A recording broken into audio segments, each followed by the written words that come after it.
हम भगवान शंकर का मंत्र जाप करें तो षडाक्षर से चालू ना करें।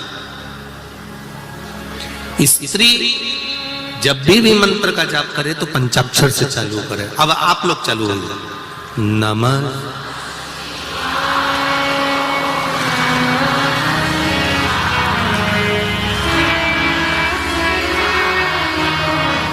और आपने दिल्ली पर शिव का स्मरण कर कर इस मंत्र को पंचाक्षर मंत्र का भी स्मरण कर लिया तो वो पक्का है कि कहीं ना कहीं बाबा उसको काल के मुख से बचाकर श्रेष्ठ जगह पर ले ही जाए। और ये कर सकती है केवल स्त्री।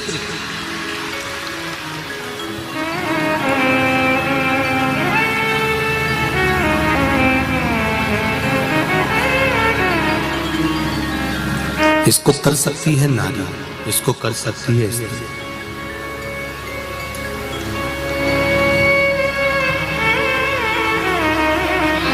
एक प्रश्न खड़ा होता है, जितनी भी पूजन पाठ होती है ये स्त्री क्यों करे? थोड़ा बहुत तो ये बहरू भी करे ना है? जो भी पूजन पाठ करे वो स्त्री करे, सारे व्रत उपास स्त्री करे, पुरुष क्यों नहीं?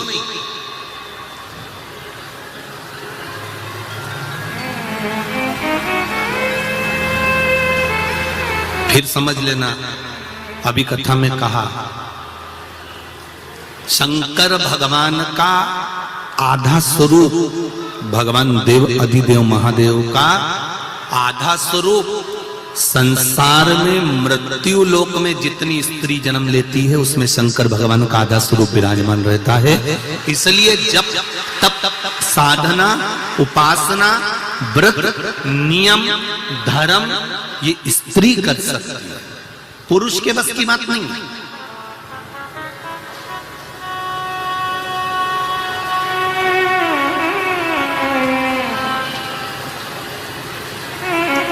वो एक दिन एकादशी का व्रत करता है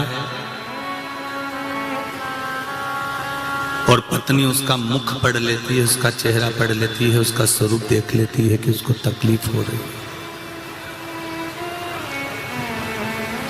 उसको देख लिया उसने, उसको देखकर समझ गई कि इसको तकलीफ है। इन्होंने व्रत जरूर कर लिया पर इनसे बन नहीं रहा, सद नहीं रहा। तो अगली बार से पत्नी अपने पति से कह देती है, सुनो तुमसे व्रत नहीं हो सकता, तुम मत करा करो, मैं कर लूंगी तुम्हारे बत्तल का, हो तुम चिंता मत करो, तुम तो दुकान जाओ अपना काम करो, व्रत उपास मैं कर सकती हूँ। मेरी जीजियों, मेरी माताओं, कई बार हरतालिका तीज के दूसरे दिन चतुर्थी का व्रत आ जाता है माताओं का। बोलो सही है कि गलत है?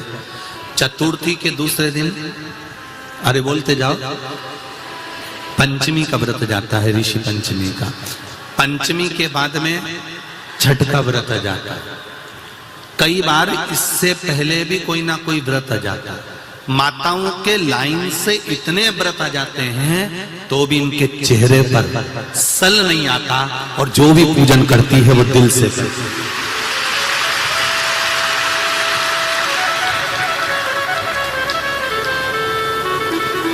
तीज का व्रत, चतुर्थी का व्रत, पंचमी का व्रत, छठ का व्रत, कोई कोई तो संतान सप्तमी भी करती है। बोलो तो री जी सही है कि गलत है? सप्तमी का व्रत। और फिर आ गई अष्टमी, फिर उसने सोचा वह गोगा नवमी भी आ गई और गोगा नवमी के बाद में दशमी और फिर आ गई एकादशी।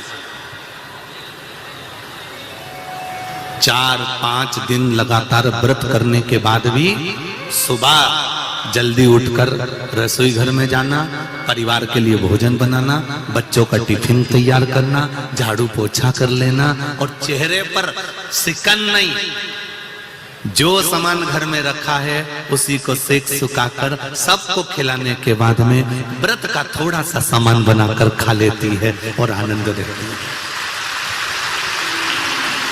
अब इतने दिन अगर किसी पुरुष का व्रत हो ना तो बीपी और शुगर नीचे ऊंचे हो जाए,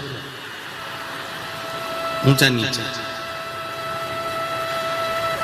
पर स्त्री के, नारी के चेहरे पर शिकन नहीं होती, क्योंकि स्त्री का जो आधा भाग है, नारी का जो आधा भाग पहनना। ये तीसरा सूत्र है। शिव महापुराण की कथा का देव ऋषि नारद महाराज तीसरा सूत्र वर्णन करते हैं, रुद्राक्ष को धारण करना। पहले आप अच्छे से समझ लीजिए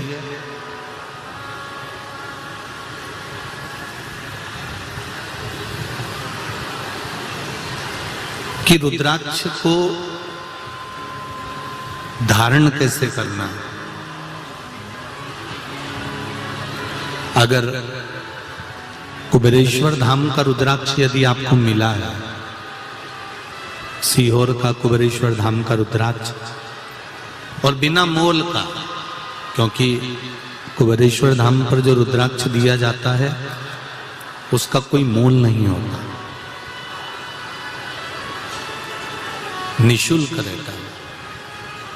अगर कुबेरेश्वर धाम का रुद्राक्ष आपको मिला है तो वो आपके रोग के लिए, आपके बीमारी के लिए, आपके कष्ट के लिए, आपके तकलीफ के लिए, आपके दुख के या रोग के निवारण के लिए, कष्ट के निवारण के लिए। एक पत्र और मेरा एक निवेदन है आप सभी से, जो भी रुद्राक्ष आपके घर में है, जो भी रुद्राक्ष आपके यहां पर विराजमान है, हम ये नहीं कहेंगे कि उसका कोई मोल तत्व नहीं है। जो रुद्राक्ष आपके यहाँ है, जब तक कुबेरेश्वर धाम का रुद्राक्ष आपको नहीं प्राप्त होता तब तक आपके घर के रुद्राक्ष का भी जल आप शंकर भगवान को समर्पित कर कर उसका प्रसाद बनाकर धारण कर सकते।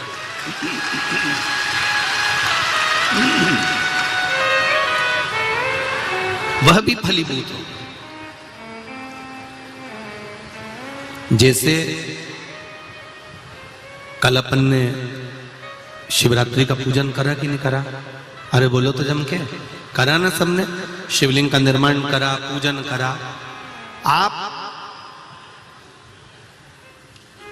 365 दिन पार्थिव शिवलिंग का निर्माण करोगे, सावन महीने में पार्थिव शिवलिंग का निर्माण करोगे, पर जितनी बार भी आप पार्थिव शिवलिंग का निर्माण करोगे तो सूर्य अस्त होने से पहले पार्थिव शिवलिंग का विसर्जन आपको करना पड़ेगा। पर 12 महीने शिवरात्रि आती है। शिवरात्रि के समय पर, शिवरात्रि के दिन हम दिन में नहीं, रात में 1 पहर, 2 पहर, 3 पहर, 4 पहर में जितना मन बन जाए कि 1 पहर पूजन करूंगी मैं, 2 पहर करूंगी। कल अपन ने कितनी पहर की पूजन करी? जम के बोलो जरा। 1 पहर की पूजन करी। शिव महापुराण की कथा कहती है शिवरात्रि की जो पूजन होती है, इसका मतलब क्या है? शिवरात्रि, इसको ये नहीं लिखा गया शिव डे, शिव दिन। इसको क्या कहा गया है? जम के बोलो जरा। शिवरात्रि। शिव महापुराण की विद्येश्वर संहिता में कौमार खंड के अंतर्गत स्कंद पुराण में जो वर्णन आता है कि 12 महीने शिवरात्रि आती है।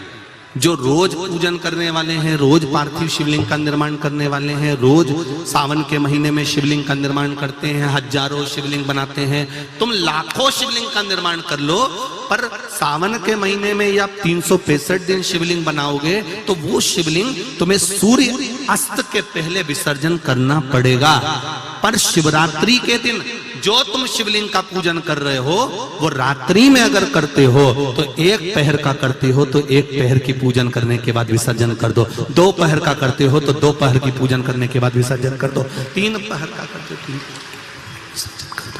4 पहर का करते हो तो 4 पहर का करने के बाद विसर्जन कर दो। उसकी महत्वता है शिवरात्रि। उसकी महत्वता शिवरात्रि से। कई लोगों के मन में संशय जाग जाता है कि गुरुजी सूर्य अस्त के बाद क्या हम शिवलिंग की पूजन कर सकते हैं, क्या विसर्जन कर सकते हैं? तो पहले तो अच्छे से समझ लो कि तुम सावन महीने की शिवरात्रि की पूजन कर रहे हो। रात्रि लगी हुई है उसमें कि रात्रि को ही होगी और रात्रि को ही विसर्जन होगा।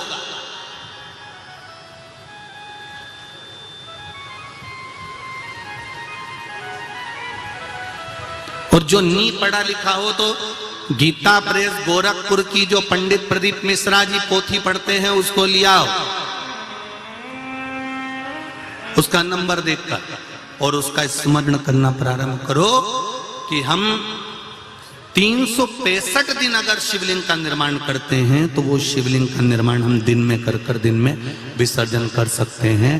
पर शिवरात्रि की पूजन करें तो रात्रि को भी शिवलिंग का निर्माण कर पार्थिव पूजन करने के बाद हम बाबा देवाधिदेव महादेव से रात भर चाहे तो 1 पहर, चाहे तो 2 पहर, चाहे तो 3 पहर, चाहे तो 4 पहर कैसा भी पूजन कर सकते हैं किसी भी रूप में।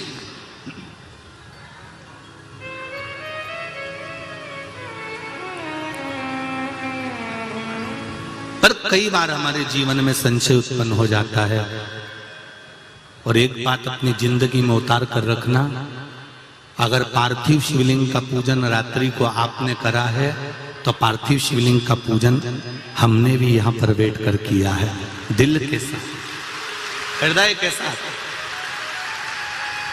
डॉक्टर दवाई देता है तो पेशेंट को देता है, एक दवाई काम नहीं कर सकती तो दूसरी देता है, दूसरी काम नहीं कर सकती तो तीसरी देता है। सारा एक्सपेरिमेंट वो पेशेंट पर करता है, डॉक्टर उस दवाई को खाकर नहीं देखता। पर हमारा नियम है, हम जितनी बात आप लोगों को शिव महापुराण के माध्यम से बताते हैं पहले उसको खुद अमल करते हैं, साथ बैठते हैं, फिर आपके साथ में बैठकर उस शिव महापुराण के अभिषेक को कराते हैं। पहले स्वयं करें। एक पत्र आया है, देखिए।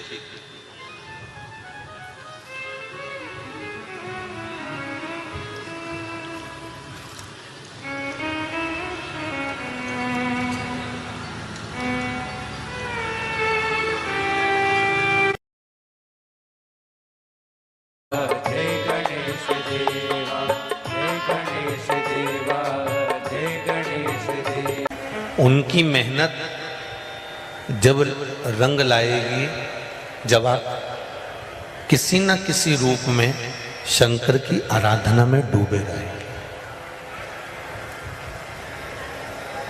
किसी न किसी रूप में हम भगवान शंकर की आराधना करते रहेंगे।